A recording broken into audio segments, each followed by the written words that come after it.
Hi Sagittarius, Happy New Year. This is going to be your January 2020. Just a short report. I don't have your accurate ascendant, so it's going to be generalized. You can look up your ascendant on any of the sites, Cafe Astrology, Astro Theme, Astro Dienst. I don't know if they have one or not. Yeah, they do. Um, or Astrolata, or has a birth chart calculator, and you can find out your ascendant, find out exactly where the eclipse is, um, and all your transits as well. So this is kind of a generalized one. Um, the eclipse will be January 10th. It's a lunar eclipse, along with the North Node in Cancer. It's going to be, I think, the last one on this axis. And then it will move into Gemini Sagittarius, have an entirely different feel. It'll be all air. Well, air and fire, rather. Mutable. Mutable is more adaptable energy. Fixed, yeah, fixed Capricorn is not really adaptable. It's pretty hardcore. It's solid. It's cardinal. It's on an angle for one thing. But anyway, I'll get to the point. So for you, it's in your fifth house of fun. It's in your fifth house of fun, and you've been working really hard. I think Santa's rewarding you. You've, yeah, the fifth house is Leo's house. It's Leo's house of fun, children, creativity, inspiration, creative endeavors. It's ruled by the heart. So, because the eclipse is there in the fifth house in Cancer, along with the North Node, you may just be, having fun with your family. Having fun with your family. But being a Sagittarius, fun may be traveling. It may be traveling because your 10th house, is, I'm looking at the natal chart.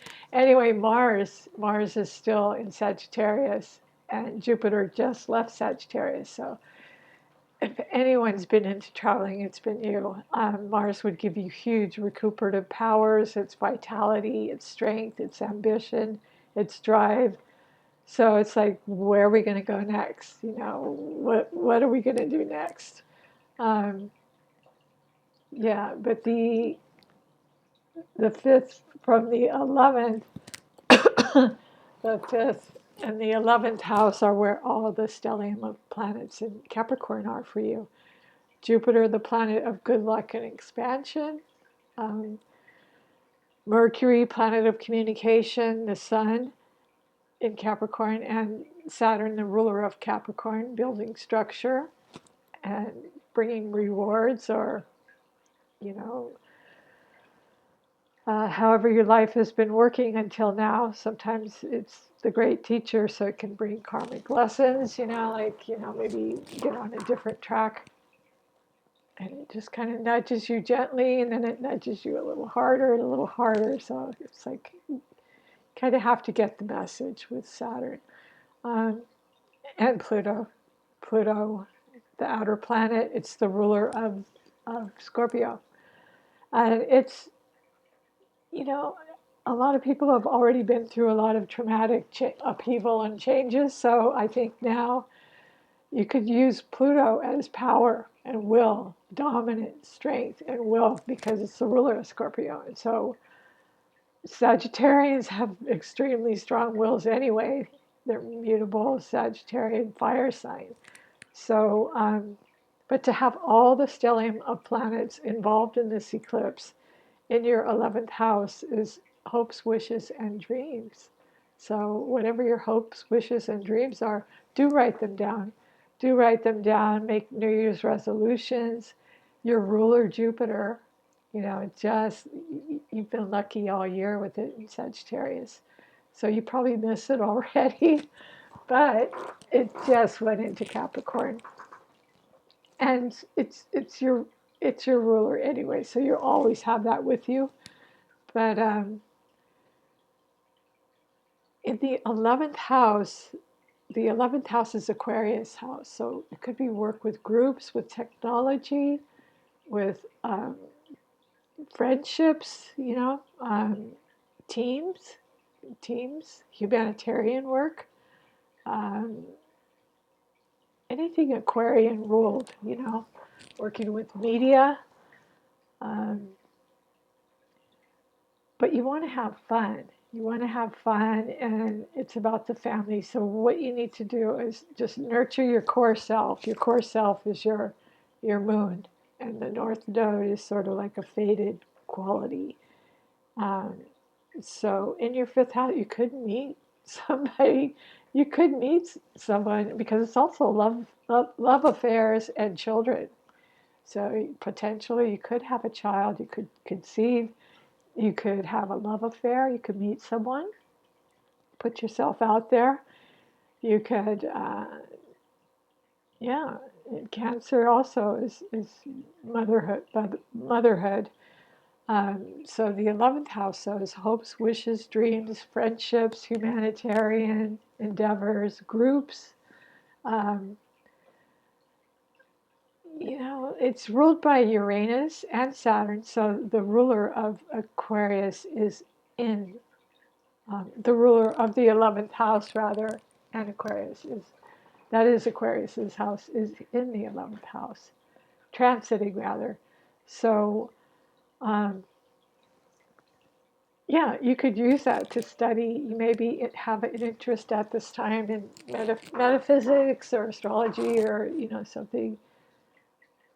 Actually, you always have an interest. As a Sagittarian, you always have an interest in anything future oriented. Um, so yeah, you may take it to the next level. Teaching. Um, Jupiter is going to reward you. Because it's your planet anyway. It's your planet. Mercury's going to be, you could receive really good news about some 11th house matter, you know. Maybe learn a new technology, maybe your kids will teach you or your family, or you could get a promotion and or you could have a startup. You could decide, even in your old age, just to have a startup. Um, you know, with some creative ideas and have fun with it. If you've always wanted to be a rock star or something, just go on SoundCloud and play around, because fifth house is all about fun. And Sagittarians love fun, they love adventure. 11th house is media. It's media. Aquarius, it rules electronics, you know. Um, and Uranus is in Taurus right now. So Taurus for you in this particular chart is second house. So it's just slowly moving into Taurus. So your assets probably have been reallocated.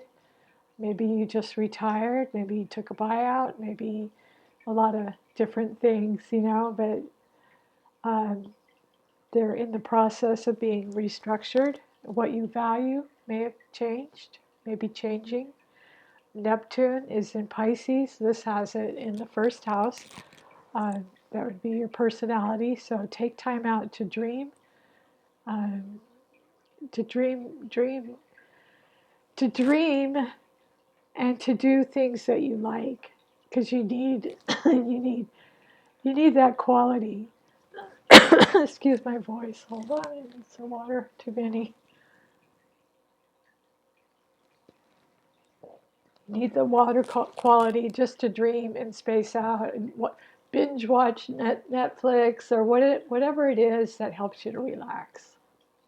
Because Neptune, it's all about service, healing, and relaxing as well, and dreaming. Dream big, though. If you're Sagittarius, you dream big. Uh, but I like your fiery Mars in Sag, so you're still very much on fire, Sag. You really are. And it's just going to bring you to new heights. The stellium and the eclipse in Capricorn, it's just going to solidify in the next year, 6 months or so. Something, some 11th house. It could be media. It could be media related or family, family. Maybe a new addition. Maybe a new grandchild. You know. Um, yeah, there's many different ways all these transits could play out. So I don't want to go too long on this. Um, yeah, I think pretty much most of the transits are in Capricorn. Venus, though, this has Venus in Aquarius in your 12th house. So 12th Venus loves music, poetry. You know, it's what you like. It's a great benefic planet of attraction. So you may be attracted to. I'm thinking media again. Because Venus loves music and poetry, writing. Um, so if your inspiration, because all the Capricorn planets are in the 11th house of Aquarius, you may want to put that into practical. You may want to put it in a form. You know, if you've always been like a poet, you may want to publish your stuff, publish your poetry, and Mars will help you. Mars in Sagittarius, or copyright your stuff, your creativity. So anyway, I hope you enjoyed this Sagittarius. Happy New Year, and have a great lunar eclipse. All right, take care.